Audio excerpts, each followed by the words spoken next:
Thank you everybody for joining us this morning.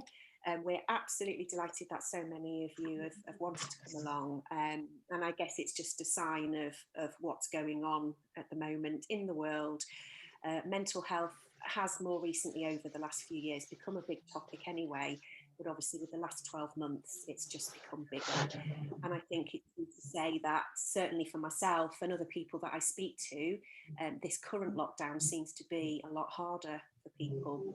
So we thought it was a really good time to partner up with our good friends Red Umbrella to sort of talk about some of the scenarios that we're hearing from clients and friends and family and ourselves, just to see how we can get that conversation about mental health in the workplace going.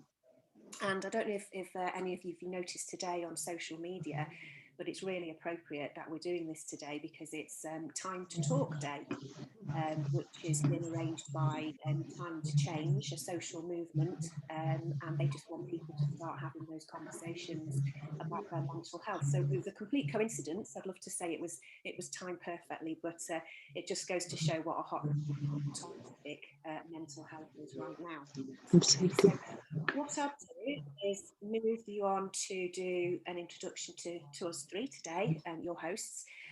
Some of you may know me, or certainly one of the team at Guardian Business Services. I'm Jayne Dunn, and for those of you who don't know us and haven't worked with us before, Guardian is basically, we support employers through the employment life cycle. So anything from helping you with recruitment, right through to all the different parts of the employment life cycle, disciplinaries, grievances, performance management, training, right through to the end of the relationship as well, however that might end. So we're very much here for employers, and that's obviously the purpose of today's webinar today as well. So I'll just pass you over to my co-hosts and they can introduce themselves. And thank you so much, Jayne, and welcome everybody. We're really honoured to be invited on this webinar. I'm the Operations Director for Red Umbrella. Red Umbrella is a company that specialises in providing mental health training and support across the globe. So we help all over the world. We also offer immediate access to counselling, coaching, therapy, whatever individuals need for support through our sister company, CareCoins. And at this stage, I'm going to keep it short because I want to hear from you guys. I'm going to hand you over to our Head of Training and Therapy, Nathan. Hi, everyone. Good morning. Thank you all for coming out and joining us this morning. I'll keep it brief because we want to kind of give as much time as we can to the sort of troubles and issues that you've been coming across and facing. As Manuela says, I'm the Head of Therapy and Training at Red Umbrella. So I'm a qualified therapist as well as an accredited mental health trainer. So most of the things that Manuela mentioned that we do at Red Umbrella, I tend to do a lot of that sort of thing. So I'm really excited to be here, really honoured to be here, and hopefully some of the advice that we can give today might just help you in some of the scenarios that you're facing and things that you're going through. And I hope that you will all take something interesting and helpful away from this morning. Oh, that's great. Thank you both. Just before we move on to the scenarios, I just wanted to share some statistics with you, actually, just to show what a big issue this is. And it's not just a mental health issue, it's also a business issue, the impact of that mental health can have on your team. The mental health charity Mind reported 2 years ago that 1 out of 6 of us will struggle with a mental health issue. Bearing in mind that was 2 years ago now, it's highly likely that the figures have increased. If you put that into numbers, that actually works out at 9.2 million, which is a huge number, and that's the length that mental health can go to. Absences due to mental health can cost the business 1.4 billion. And again, that was 2 years ago. So the cost of it is going to be much, much higher, I think. So it is very much a business issue that we all need to focus on together. Okay, so I'll just move on to the scenarios if I can. There we go. Okay, I'm going to move us because we're in the way. Okay, so one of the first ones, these are issues that we get from our clients very much with having to put people on furlough. And it came out in the first lockdown, and it's happening again now that a lot of people have been furloughed again. And one of the issues we had was that they had an employee who had previous mental health issues, and they're concerned that now living on his own, we're having no social contact, it's going to be detrimental to his mental health. So they were asking, is there anything we should or could be doing to support him? That one for Absolutely. you. And yeah, I think this is actually, it is a really common issue. It was particularly in the first lockdown.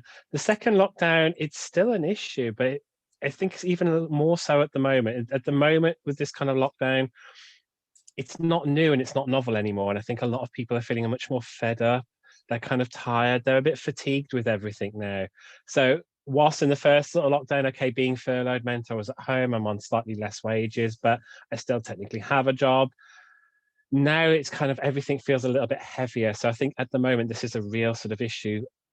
And the lack of social interaction, the lack of contact with our work colleagues can be a big issue.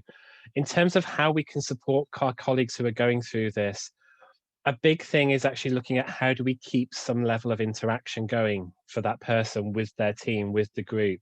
So we can't obviously have them working for us at that time, but we are still allowed to do training with them. So can we arrange training sessions that they can be part of?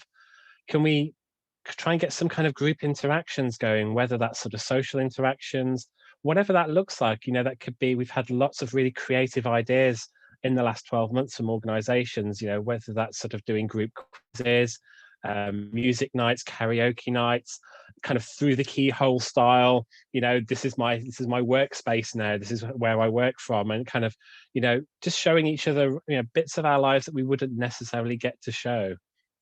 Making sure that we're creating those opportunities for interaction, because having no social contact, having that kind of isolation from our work colleagues and our places of work does have a huge impact on mental health. So any ways in which we can maintain that. And I would say actually, as you know, if you're thinking as a line manager, you know, how do I do this?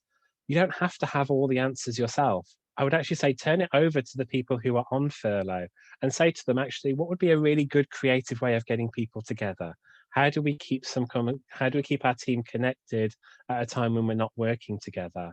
And throw it open to your team to suggest ideas, because they'll come up with some really good ones, and there'll be people who are willing to take the lead on that. I think the other thing that's really important is keep checking in with them on a regular basis. It doesn't have to be much. It could just be a 10-minute phone call once a week, just to say, you know, just checking with how things are going. How are you doing? How are you feeling at the moment? And I think because we're not working with them, we're not there to spot some of the signs, it's really important that we are just taking that little bit of time to check in with them. And again, that might be something, if you've got a large team, you know, that might seem like quite a big task to do. So you may want to sort of delegate that to other members of your team as well. But as long as somebody is checking in with everyone to make sure that they are okay, and signposts to what support is available. So you may have employee assistance programs. If you don't, you still can signpost to things like Samaritans, there's Shout to Mind. There's some really good organizations where if someone is struggling with isolation, they can actually just talk to someone. And I think that's really important, that we make sure people have avenues to talk to people when they might be struggling. I don't know if there's anything you want to add to that, Manuela? I think you've covered everything, and I would just drive that point home. Really utilize your team, because even people on furlough, they can volunteer. It's not work related, it's personal related, to reach out. And if you've got mental health first aiders, utilize them. Absolutely utilize them. This is where to cash in on your investment. So utilize them, and it's really, I will just push that. Don't carry the load yourself, because you will become emotionally fatigued as well. Really important. So utilize them, spot the signs, and yes, you can refer them to Red Umbrella, our care coins, because people can get contact privately as well, which is immediate. That's all.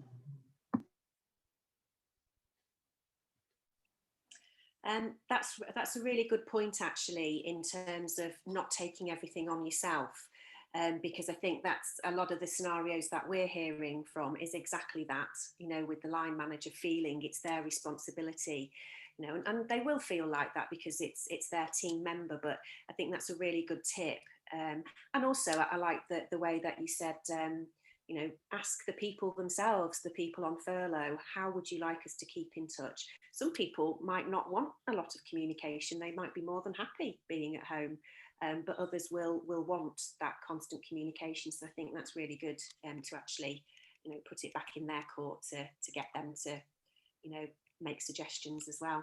Okay, so I think that was that one. Okay, yeah. So this is a different scenario in terms of the person isn't furloughed, they're still working, but they're working from home. So there's still that distance from the workplace and the rest of the team.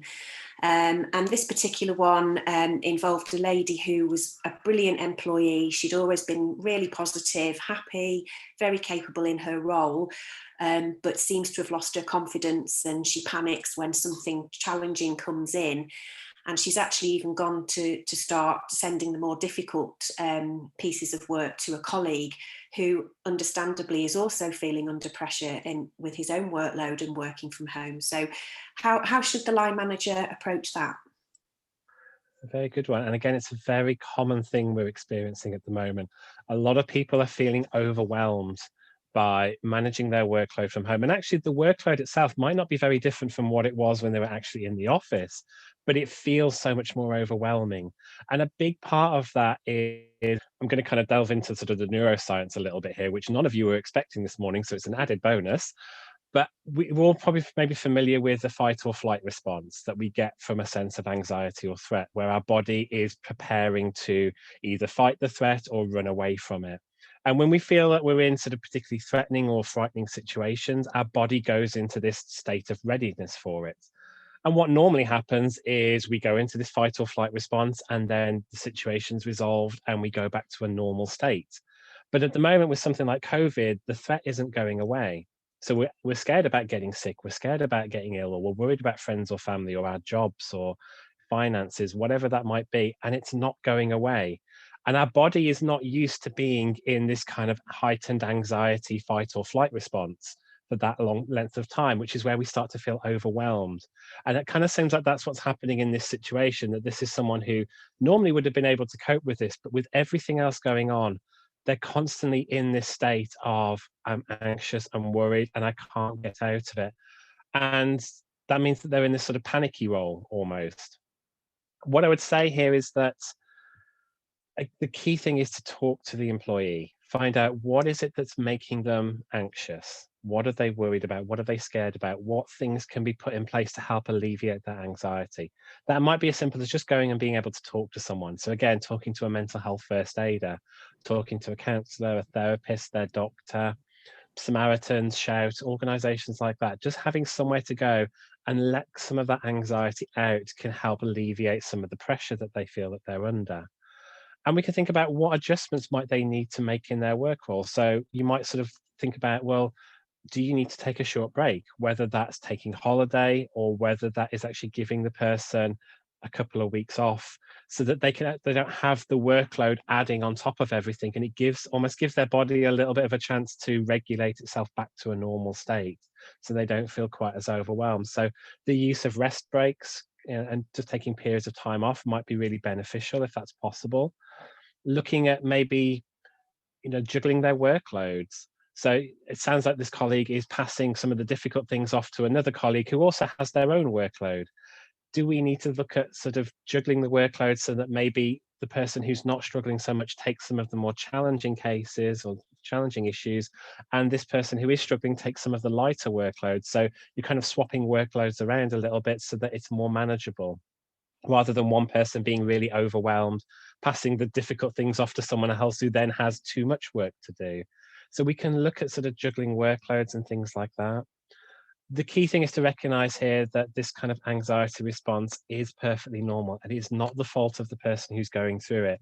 It is essentially biology. It is how we're programmed to respond in this way to stressful or threatening situations because it prompts us to do something. But none of us have been in this situation before. None of us have been in a global pandemic. Our body just simply isn't programmed to deal with this constant level of stress and anxiety and uncertainty. And so a lot of people are struggling, and it's not their fault. It is just biology working against us, unfortunately. Taking rest breaks can be really helpful just to kind of give the body a chance to recover from this. And then looking at what kind of reasonable adjustments like workloads and balances like that can be really helpful, just to give that person a sense of, okay, I'm not feeling quite as overwhelmed. I don't have too much to carry here. Okay, that's really useful. And I think, you know, you've made the very important point that this is a completely new scenario. All of us are new to this. We've never faced these challenges before. And yeah, it's no one's fault that we find ourselves in this bizarre situation. So thank you. Okay, so the next one, so I'm just going to move us over again. Okay, so this again refers back to someone who's currently on furlough, and obviously we know that they're not receiving full pay at the moment, and that's led to some financial difficulties for this individual, which in turn is then having an impact on her ability to sleep, and again, knock-on effect is affecting her mental health. The company have already provided her with several small loans, so they've tried to help her in that respect, but they can't do any more in terms of loans. But what help can they give her in addition to financial help? I think, again, this is the key thing here, is it comes back to what we touched on earlier about is recognizing it isn't all on us to do everything. And I think in this situation, it's slightly bigger than what we might be able to do. We can't necessarily help with someone's financial situation because that's external to the role that we play, maybe as their line manager. So I think this is where we kind of encourage them to seek external support. So I think a starting point might be somewhere like Citizens Advice, and saying, you know, this is the current situation I'm in. These are my financial outgoings. This is what I've got coming in. What can I do? What advice can you give? And actually, there's a lot of support out there for people who are struggling financially at the moment, just in terms of help with, you know, speaking to landlords or mortgage, you know, your mortgage company, and getting, you know, payment breaks and things like that. It was very much advertised when we went into the first lockdown, and it's kind of sort of not been spoken about much at the moment, but a lot of people who have gone back into furlough need that support, and it is available, and a lot of places will be very understanding and supportive of that.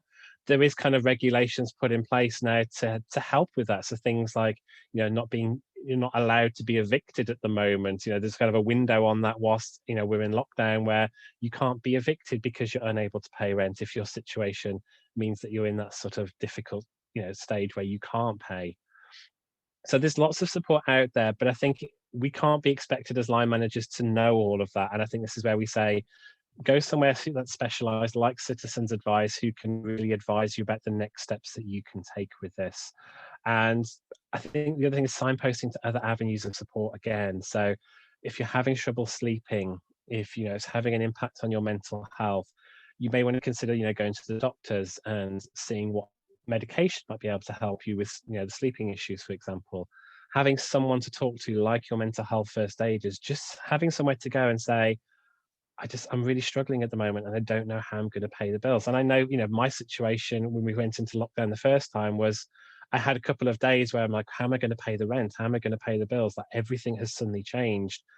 And that lasted for about 2 days until I realized, well, I can't pay the rent. I can't pay my bills. And so there's no point trying to figure out how I'm going to. I literally can't. And all I can do is contact them and say, this is the situation.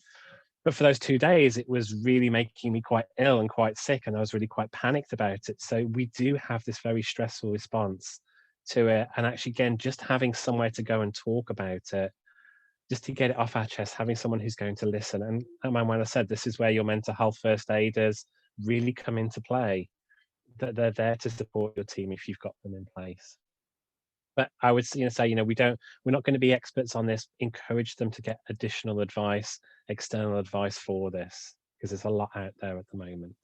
I think you're absolutely right that Citizens Advice Bureau is a fantastic resource for people to go to, and I think, you know, a lot of people often forget about it, but that, you know, they can certainly help, even if it's just signposting, and certainly for things like finances and the other things that you talked about, they're definitely a good resource to go to. Okay. Okay, so again, this is related to working from home, and this particular client were informed by one of their team that they thought that another member of the team was actually drinking alcohol during the working day. And that also started to tie in with some complaints that they'd had from customers that she's missing deadlines and had failed to attend important meetings.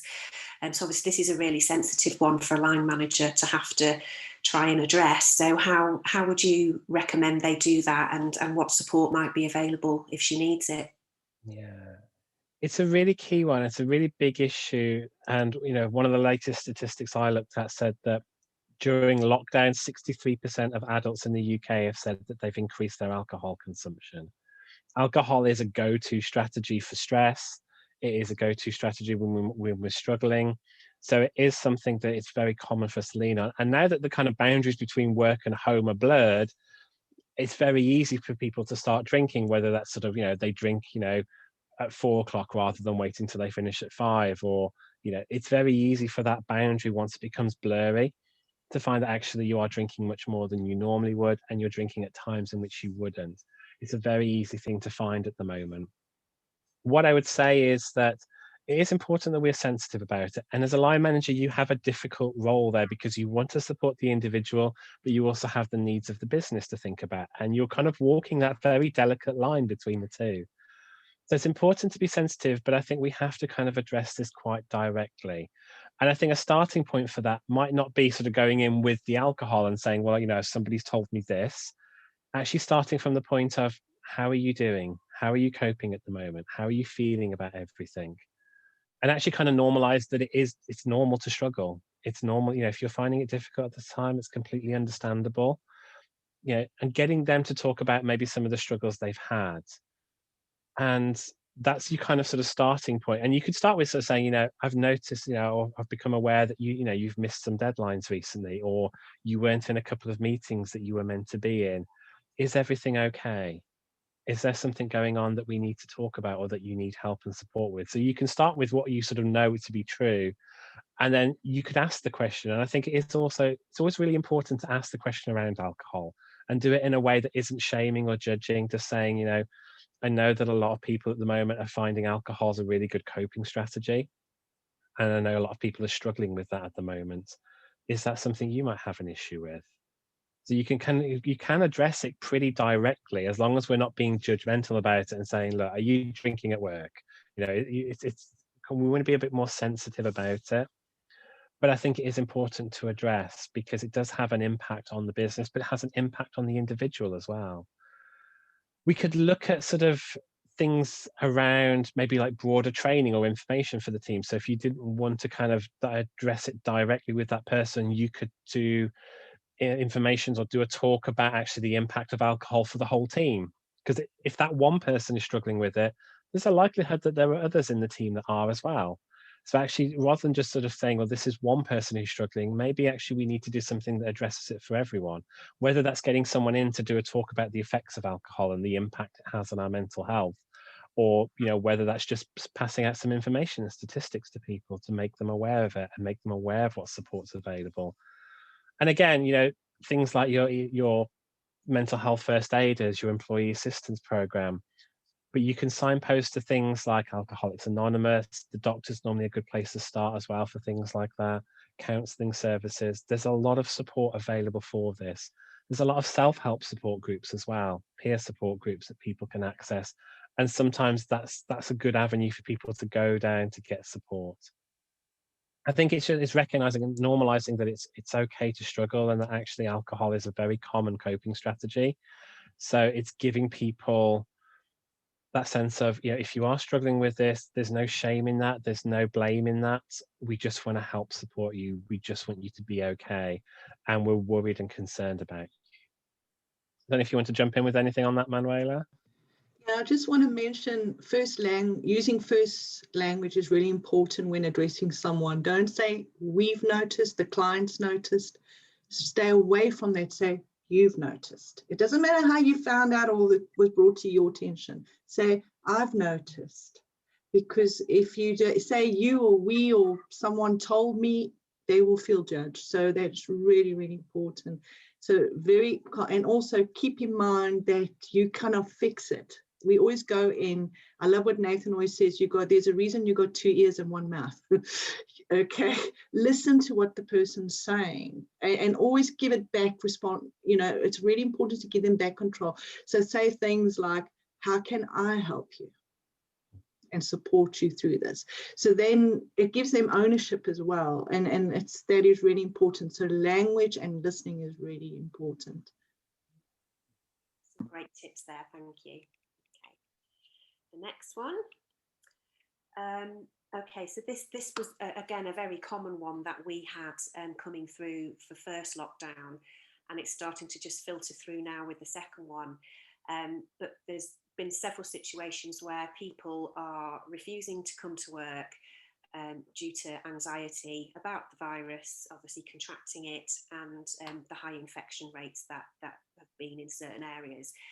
So how can we encourage the individual to come to work and feel safe? That's the first part.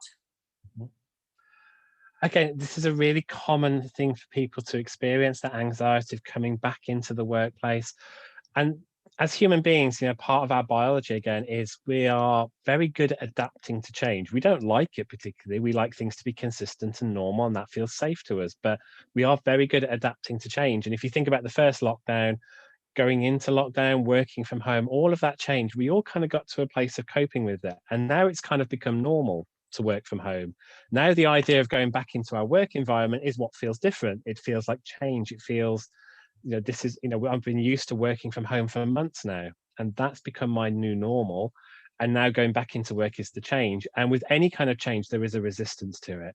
That's natural anyway, to kind of just feel like, I don't like change. I don't want to change. Think about it like if your phone or your laptop does a mandatory update and it changes the way things look. Everyone has the same response of, oh, I don't like that. I preferred it how it used to be. But we get used to it over time. So part of the anxiety of not wanting to come back into work is that it's change, and we are biologically programmed to be resistant to change. I would say, again, speak to the person on a one-to-one level and say, okay, what are your concerns? What are you worried about? What's specifically, what is it that's worrying you? Are you worried about being around other people? Are you worried about being in a workspace that other people are using? And ask them, what would make you feel safe? What would make you feel like this would be a safe environment for you to work in? What steps would need to be taken? Because it might be that actually they just need something slightly different. For some people, it's, well, we all get together, we all come to work at 9 o'clock, and it means that everyone's turning up at once, and that's a huge mass of people, and then we go off into separate offices. Actually, if I could just start work half an hour earlier or half an hour later, so I'm not arriving at the same time as everyone else, I don't have to see all this mass of people, that would make me feel a little bit more safe and reassured. So asking them what steps they might need taking before they can feel safe. If the person is really struggling with anxiety, because the other thing I always think about is, well, are you going to the shops at the moment? What is it about going to the shops that feels safe enough that you can do that, but coming into work feels different? And so you might have to look at, well, is it the length of time that you're only going to the shops for a short period of time, but you'd be at work for longer?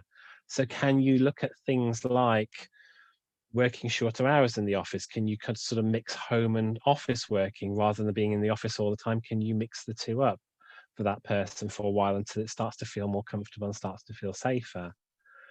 If they're in the situation where they're not leaving the house at all because everything feels too much for them, it all feels too anxious, actually they're at the stage there where they probably need to speak to their doctor because they're struggling to function because of the anxiety. And actually that's the point where it starts to become more of a disability than anything else. And in that situation, it's where we have to be really careful, because if the anxiety is becoming disabling, under the Equality Act, we have to be very careful about, actually, is this classed as a disability? And can we then enforce someone coming back into an office space? Or is that actually discrimination? So if they're in a situation where they're not able to function, they're not going out at all, everything is too much for them, that's when really we want to say to them, go to the doctor, speak to your doctor, get support for this, because actually this is now starting to become disabling for you. Absolutely. Is there anything you want to add to that, Manuela, or? I think you pretty covered it all, and it's really, again, this is an area where you've got to take the little steps. Don't despise small things, because that's what helps us win the war. And so it's reasonable adjustments are so important. So listen, and the active listening here is really key, because they will tell you where it might be just coming into it. What are they? Is it the public transportation? Is it the hour? So you can shift that accordingly. So really listen to what they say, because when we address with anxiety, the key here is really dealing with the source. And so because you deal with the source, you overcome the anxiety. So, and this is not something, you know, and again, and another thing, be careful the language you use. Don't tell them what you think, tell them what you hear. I can hear you afraid. You know, help me to understand. You see, those are really, that's really important again, because, and don't compare them to you, but I come in every day, so-and-so comes in every day. Avoid that as well, because that is real to that individual. So avoid comparing, because that minimizes the experience as well. So those are the things I would say really important. And it's those little steps to help that person. Even if you say to him, come in later, which I've seen another client do, or like Nathan said, you know, you don't have to come in today, but maybe tomorrow, and assure them, let them know what you have put in place as well for their safety as well. The second question, what happens if she still refuses to come in, but we believe that we've done everything we can to protect her? If I sort of try and address that from an HR point of view, it's difficult, isn't it? Because as employers, we try to do our best. And I know most of our clients, if not all of them, have gone above and beyond in terms of the measures they've put in place to protect their teams. As you've just said, you really need to understand that individual and take each case on its own merits. You know, we have been asked, can we dismiss someone or discipline someone if they're still refusing to come in? Yes, you can. Obviously, that is an option open to you, but you just need to be really careful that you've established exactly the reasons why they're so anxious, why they're not wanting to come in. Because it could be a risky move to dismiss someone under these circumstances. And of course, it's such a new situation that, you know, it's untested in the tribunals. So what we would say is, you know, if you do feel that someone's just refusing to come in to be difficult, or they're just quite comfortable being at home all the time, take legal advice, and, you know, you can be guided through what would be the next best steps in that situation. Okay. Move us over again. Okay, so this is in particular to line managers, where they're trying to manage their team remotely, which in itself is a challenge because you're so used to having your team around you. They've then also got the situation where they're trying to homeschool their child, which is something I can relate to, and they're just absolutely exhausted. But then on top of those issues, they've also got the fact that they feel guilty. They're guilty because they're not spending the right amount of time with their child, and they're guilty because they don't feel that they're properly supporting their team or getting their own work done. So how can you advise someone just to get through these next few weeks, which we know, you know, is going to carry on for a good few weeks yet, and it's really tough? Yeah. The answer I want to give to that is both simple and very, very difficult at the same time. The thing that I would say is accept that you are not going to be perfect, because nobody has been, you know, when you were taken on to do the job that you're doing, you weren't taken on to do that job and be a teacher. That you were taken on to do that role. And think about all the hats you're holding at the moment. You are a teacher, you are a line manager, you might be a husband or a wife, you are still someone's son or daughter. You know, you have all these different roles that you're playing, but you're doing a lot of these simultaneously now. You are not going to get all of this perfect. No, nobody can. You know, we're essentially, all of us, whether we want to admit it or not, we all kind of winging it, because we've not been in this situation. There is no best practice to follow here, because nobody's done this before.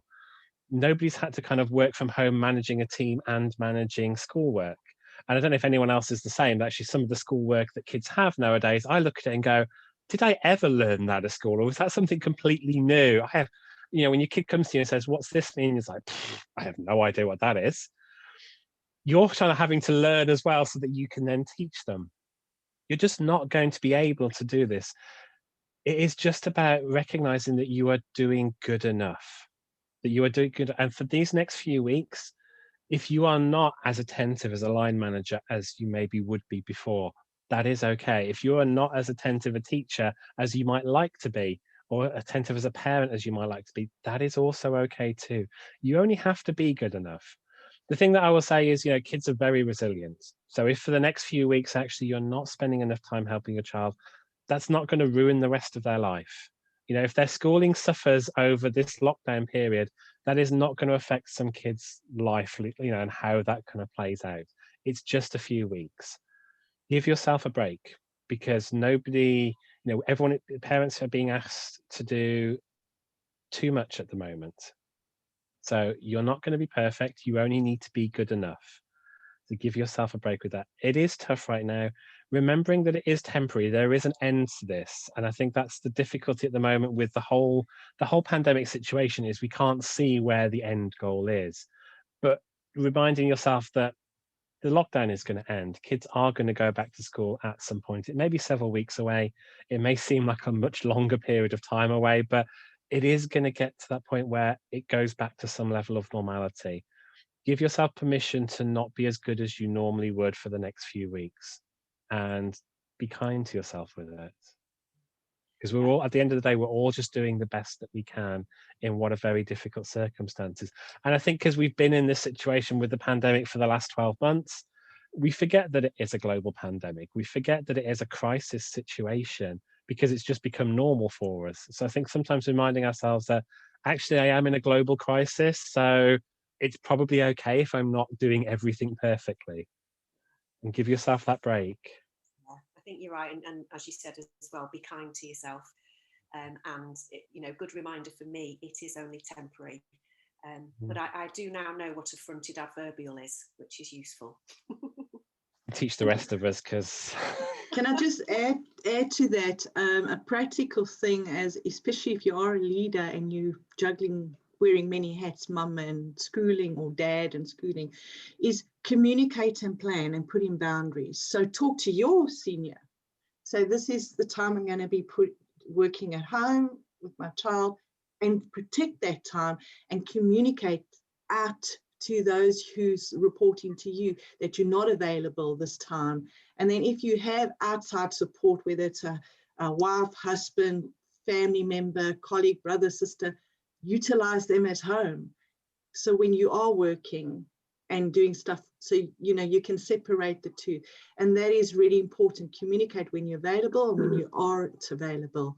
And those boundaries are really important. And no one's going to turn around and say to you, you know, you got to be kidding. No, they're going to, I think this is an area where we blur a bit.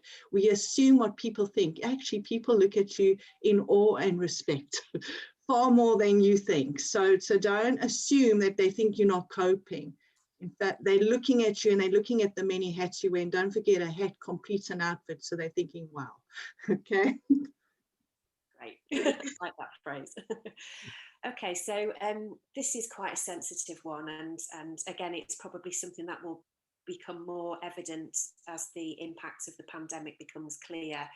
But eating disorders, I think, particularly for young people, and this particular situation was to do with an employee whose daughter had been diagnosed with an eating disorder, which is obviously very upsetting and stressful for the daughter and the mother. And she was just finding it incredibly difficult to deal with, which was then obviously having an impact on her at work and her mental health. So how could someone's line manager or employer best support an employee in that situation? it's a really sensitive area, isn't it? And it's a really challenging area. And we think about the person who's suffering with the eating disorder and the distress that they're going through. But it's also recognizing that the people around them are also struggling as well. And I think it's really hard. There's a really emotional pull there when it's your child who's going through this.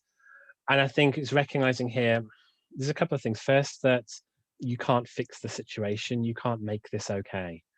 All you can do is support your employee in the best way possible. And actually that is just about listening. It's giving them space, saying, you know, if you want to talk about this, because I think also it's giving them space where they can talk about it, because if it's their daughter who's suffering with an eating disorder, they probably can't talk about how it makes them feel with their daughter. They can't sit down and say, well, it makes me really scared. It makes me really angry, really confused. You know, I feel really helpless and hopeless and I don't know what to do. They can't say that to their daughter because they're trying to protect their child from that. So giving them a space where they can go and they can just say whatever they need to say, whatever they're feeling. And sometimes actually some of the things that come out are the sort of the things that people feel really bad about, you know, that I feel really angry with my daughter because she doesn't listen and she doesn't do this and she doesn't seem to be trying to help herself.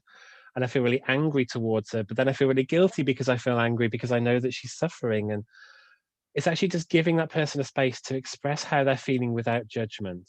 That actually we're not judging you for how you might be suffering with this, that we're just giving you space to talk. And I think that's the biggest thing we can do for someone in this situation, is give them that space to talk. And recognizing that, you know, families do need support as well. So again, you can refer to, there's a lot of organizations out there. There's a really good one called BEAT, who are a national organization around eating disorders. There's lots of available locally. There's one in Derby called First Steps, for example. There's quite a few available in your local area that will support people who are suffering with eating disorders. If your teenage daughter's at school or college, there may be support available through the school or college as well to directly support that person. So you could sort of make them aware of that, because they may not be aware of it. But really, it's just about making sure that your employee has space to talk about it. And again, ask them what they might need, because sometimes we think, well, do you need to take some time off to help manage this and deal with this? But actually, that might not be the right thing for that person.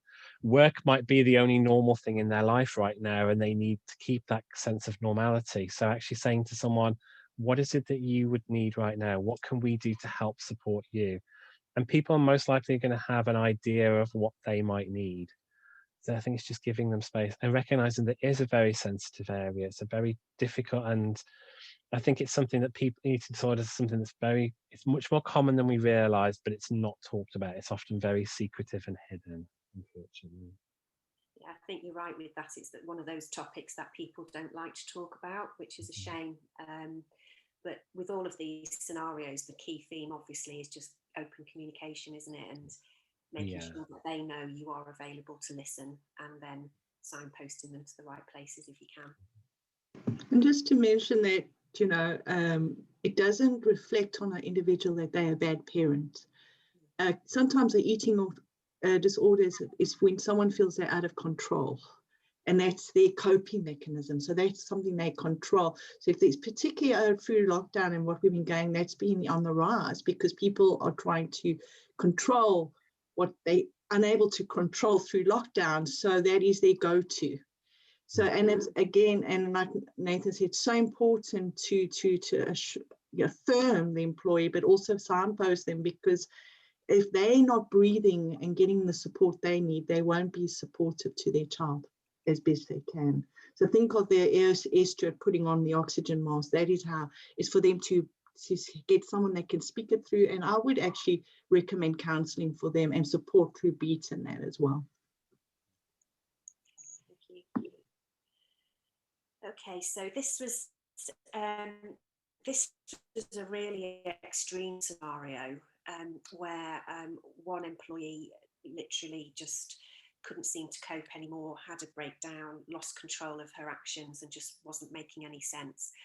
The employer tried to encourage her to go and see her GP, but she absolutely flat out refused, didn't want to go to see her doctor. And in the end, the behaviour was so erratic and concerning that they felt they had no other choice but to phone an ambulance. Their question was this the right thing to do? What else could or should we have done to help that person? Yeah, I think the starting point with that is it was absolutely the right thing to do. This person was in distress. The question sort of becomes, actually, can they keep themselves safe? Are they at risk to themselves or to other people through their actions? It sounds like actually this person was so overwhelmed that their behavior, they've lost control of their actions. They're not making any sense. So they are putting themselves at risk. They're not able to accept support or seek support themselves. In that instance, yeah, ring an ambulance is the right thing to do. I always kind of equate mental health to sort of physical health. You know, if somebody came to you and they'd had an accident and they'd cut their arm really badly, you know, to the point where their arm is almost literally hanging off, and you go, oh, that's really awful, I'm going to phone an ambulance. And they go, no, I don't want to go to hospital. It's fine. I'll just run it under the tap and stick a couple of bandages on it. It'll be fine. You wouldn't go, okay, then that's fine, I won't ring an ambulance. You go, no, you need medical help. I'm going to ring an ambulance regardless of whether you want it or not, because you need it. And I think we would do that with physical health. You know, if somebody had broken their leg and they said, no, it's okay, I don't want to go to hospital, you'd go, no, you're going. because you can't just not deal with this. With mental health, we have to think of it in exactly the same way. If someone is at risk of harm, they need help, and this person clearly needed help. And again, comes back to that kind of fight or flight response, that when we're feeling overwhelmed, we do go into that fight or flight response. And sometimes the fight response is, I'm going to push people away, I'm going to push against any kind of help or support. We're just not able to make sense, we're not able to function or think clearly. We are just literally overwhelmed, and in that moment, the best thing for that person is that they get professional help. And so ringing an ambulance in that situation is the only thing you can do, because they're just not in a place where they can rationally think about accessing support themselves. So it was absolutely the right thing to do. What I would say is kind of the thing that's sticking out for me is take care of yourself after an incident like that. Because once that person has got medical support and they're getting help, you're still left with the distress of it. I can imagine actually that was really distressing to see. Really quite frightening to see somebody that you know and that you know is normally very coherent and rational, seeing them lose control of their actions, not making any sense, is a really frightening thing to go through. And actually making sure that the people who saw that and were dealing with that are supported. That's really the only extra thing to do. Is we often forget to take care of ourselves because we're so engrossed in helping support other people. But I think that extends out to anyone that we're supporting. If you're supporting someone who's struggling with their mental health, that is going to take a toll on you, whether you feel it immediately or not. But we do pick up a lot of vicarious trauma. We do get emotional fatigue and burnout. So it's just when something like that happens, making sure that they get immediate support, but then making sure that we get support for the fact that we've been helping them is really important with that. And I think the other thing that I kind of want to sort of stress with that as well is that we can't make people seek support. We can offer support, we can let them know what options are available. You know, you can speak to this person, there's employee assistance programs, there's mental health first aiders, there's your doctor. We can make all these sort of suggestions of things they can do. We can't force someone to get help and support. And you may find actually, and it's very common with depression, is that some people who are suffering with depression don't seem to want any help. They don't seem to want to access any kind of help and support. And with depression, that's not their fault. That's part of how our brain changes with depression, is that we see, you know, help and support, we see getting better as actually quite a frightening thing, because we can't envisage what better looks like. So sometimes you're met with a lot of resistance when people are struggling with their mental health. There's a lot of stigma and shame that goes with it. This kind of idea of it's seen as a weakness, especially amongst men. Men are much less likely to reach out for help and support. All you can do is give them options and let them know what support is available and that you're there to support them. If they're not willing to engage with that, it's not your role to enforce that. All you can do is just be there for them. But when it gets to an extreme situation like this, yeah, getting medical help is the best course of action for them. And that's for families as well. You know, do that at home as well. Just sorry to interrupt there. Oh, absolutely. I'm just mindful of the time, so I'm probably going to skip the next slide just so we can finish up, because I'm conscious that everybody's very busy and probably have other things to get onto today. So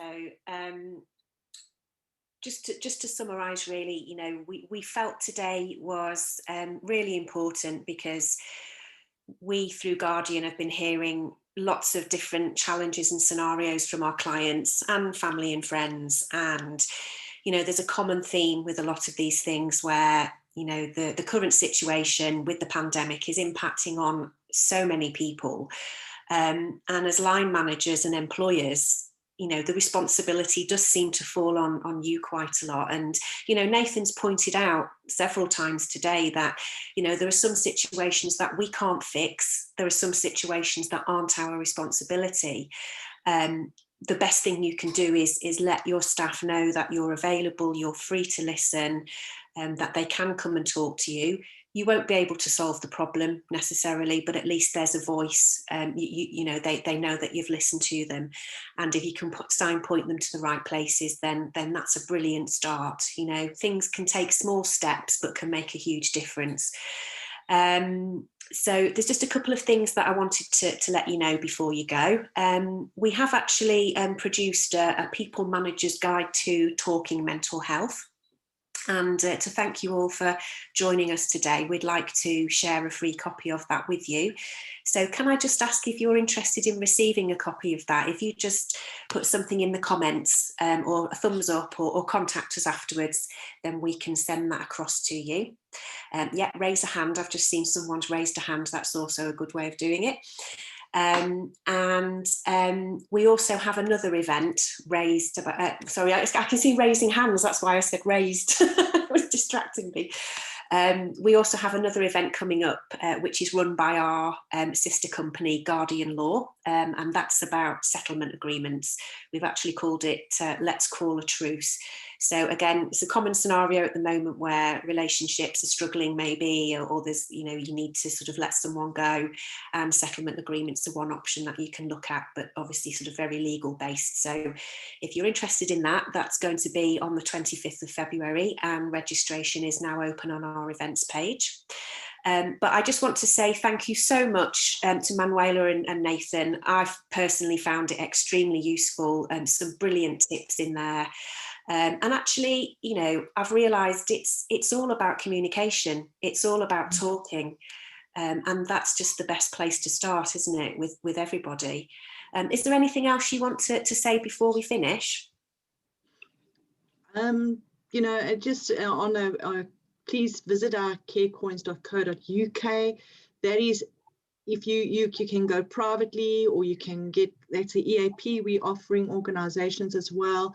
And that's immediate access to therapists, counselors, coaches, and that, in different areas of support. So please, it's growing quite quickly, and clients are coming back more and more with regards to that, because it also takes a lot of pressure off the NHS as well. Thank you to everybody for coming along. I've personally found it really useful, so thank you very much, and hopefully everybody else has found it useful as well. I'm sure they have. Thank you, everybody. Thank you. Thank you. Have a lovely day. You too.